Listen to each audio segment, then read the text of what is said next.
You managed to get hold of a SIM last year, well done you, because they were like rocking horse. Do you need to upgrade? I've got the SIM 2 here, I'm going to put them both head to head, see which one performs best.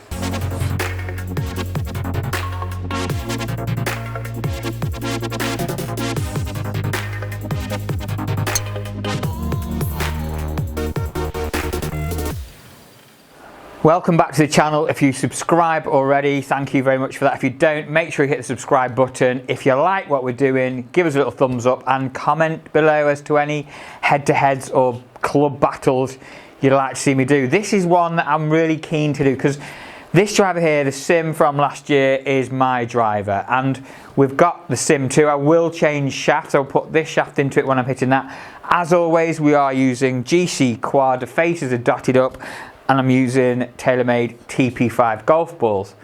So what's different? We know TaylorMade have gone lighter. They've taken away the movable weight from the sole of the club. Now, for me, I think that's a good thing. The reason for that, I do a lot of custom fitting. Generally, when I fit somebody, they don't make that change. So they don't need that adjustability in the sole anyway. There's enough adjustability in the hosel on both of these clubs to help tune any swing issues or ball flight problems.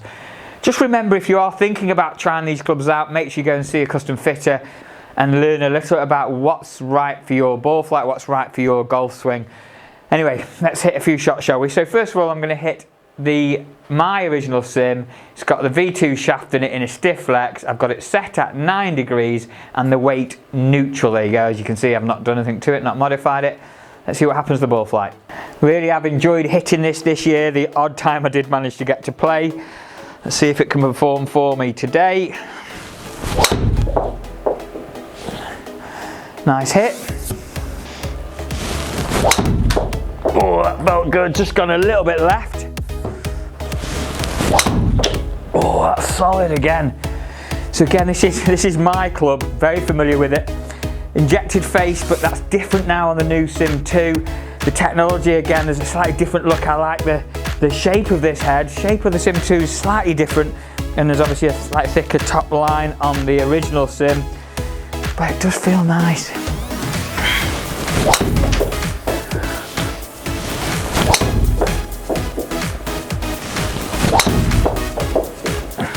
Okay, so really enjoyed hitting that. Like I said, this is my driver.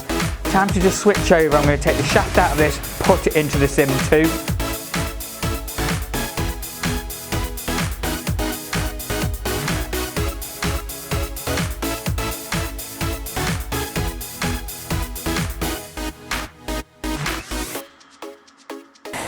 So yeah, straight away, first difference, a lot more of a carbon look to that crown, and again a sharpened, slightly thinner top edge.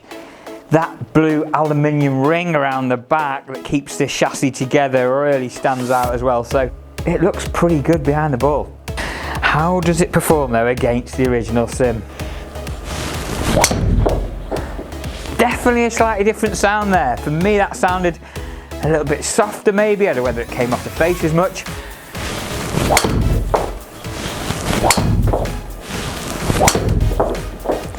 That felt good.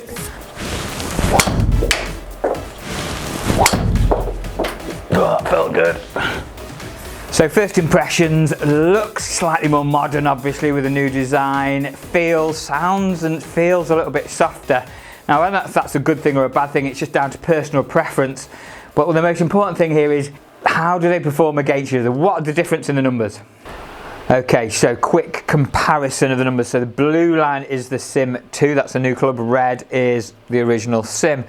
Now I do enjoy hitting my club, and I did enjoy hitting it there. 142.7 ball speed off the original SIM, 142.3 off the SIM 2. So again, there's these claims that the ball's going to come faster off these new faces. Is it really? Is that going to happen? For me today, it's very negligible, and my ball speed currently is around that 143 mark with anything I'm using, so that's pretty true to form. Here's where the difference comes in. Slightly better launch angle off the SIM 2, 14.7 degrees versus 13.1, but remember, that could have been slightly different in strike. They all felt pretty solid. I'm quite happy the way I hit the ball on that test. Spin rate, they're both the low spinning versions, and sure enough, 1973 off my own, 1936 off the SIM 2, so again, negligible. But this is quite important, just due to that slightly higher launch, You can see the ball flight on the blue line is higher than the red. That's slightly higher launch. The ball speed stayed up at 142, but the carry distance is 10 yards further. 10 yards further with the SIM 2, giving me a 248 versus 238 and total at 272 versus 264. I'd be happy with those shots. That's a good drive for me, certainly the way my swing feels currently. One thing you've got to really keep your eye on here is the dispersion. Certainly the dispersion is a tighter circle off the new SIM 2, so I'm getting less ball speed, but only marginal. Better launch. That could be down to the new weighting system and certainly how TaylorMade have developed this aluminium ring and the more carbon on the top and the sole of the club, taking out that adjustable weight technology. That's helped me get a little bit more height. It's kept the backspin low, which is key for these low spinning drivers, and giving me a tighter dispersion. I'm going to have to make that change, aren't I? TaylorMade is certainly an innovative I can't say innovative. TaylorMade is certainly pushing the boundaries in a forward-thinking brand, and by the looks of things, that change to technology has certainly helped me today. Like I've already mentioned in this video, that's just today, and things could be different on another day. And for yourselves, if you are interested in trying any equipment out, go and see a custom fitter. Go and spend some time with a PGA professional and put these clubs to the test themselves. This Sim from last year, great club, and certainly one of the best performing clubs throughout the year for us. For me, I've enjoyed hitting it, but I think I'm going to have to make a change and move towards the Sim 2. Thanks again for watching. If you do subscribe already, really appreciate that. If you don't, I'd love it if you subscribed and joined my community. Give us a little thumbs up if you enjoyed that content, and comment below as to any changes, any content you'd like to see me create in the next few weeks. Thanks for watching, take care, and I'll see you all soon.